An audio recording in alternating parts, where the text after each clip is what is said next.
I'm going to make it. Shake somebody's hand on your right and left and say, you got the right stuff.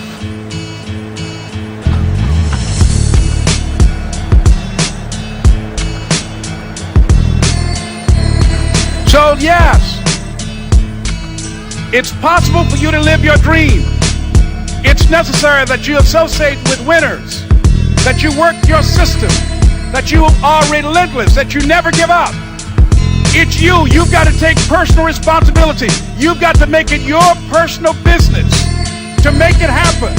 And you've got to resolve within yourself that I can do this, that it's hard, but you've got to say, I'm the one. I'm the one to make this happen. I'm the one to become successful in this business. As you work to help other people to become successful, that feeds your success. But you know it's going to be hard, but find out what will make it worth it for you. I told Mr. Washington I wanted to become a disc jockey. Someone asked me to tell this story. And he said, Les Brown, he said, if you want to do anything worthwhile in life, you've got to be hungry. And so I started working to develop myself. He said, I want you to practice every day being a disc jockey. I said, but I don't have any job now. He said, it doesn't matter. He said that it's better to be prepared for an opportunity and not have one than to have an opportunity and not be prepared. So every day I was working to develop myself.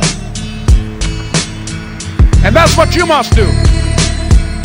And as I was working to develop myself, I applied for a job as a disc jockey, WMBM on Miami Beach. I went to a guy named Milton Butterball. I said, how you doing, Mr. Butterball? I'd like to get a job as a disc jockey. He looked at me, he said, do you have any broadcast background? I said, no, sir, I don't. Do you have any journalism background? I said, no, sir, I don't.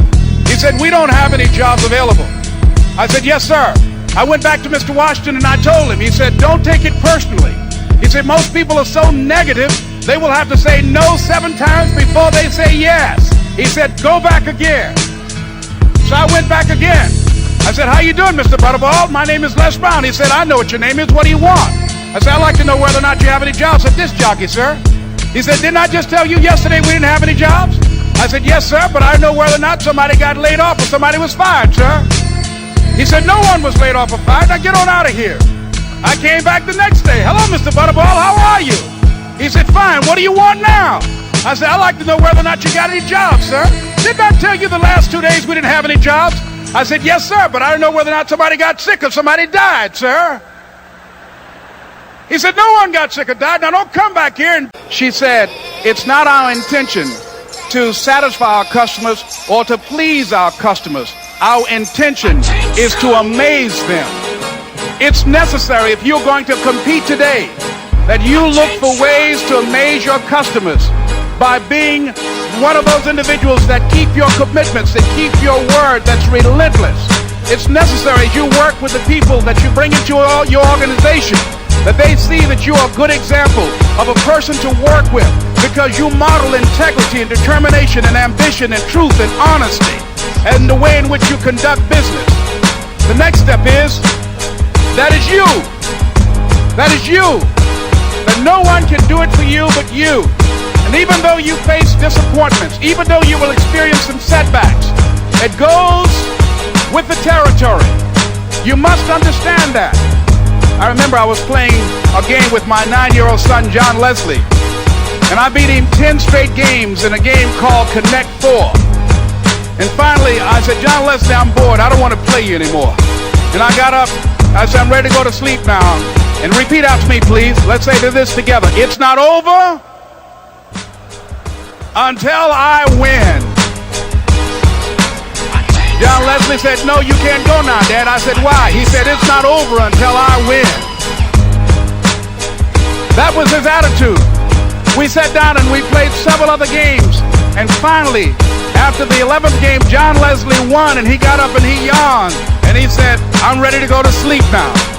And I'm saying to you, what if all of us took that attitude after we face a rejection and a no, or we have a meeting and no one shows up, or somebody say, you can count on me, and they don't come through? What if we have that kind of attitude? The car's repossessed. Nobody believes in you. You've lost again and again and again. The lights are cut off. But you're still looking at your dream, reviewing it every day, and say to yourself, it's not over until I win. Life will yield to you. Now here's the next step. Repeat after me, please. It's possible. I can live my dream. It's necessary. I work on myself. Surround myself with winners. Become creative. It's me. I've got to make it happen. It's not over until I win.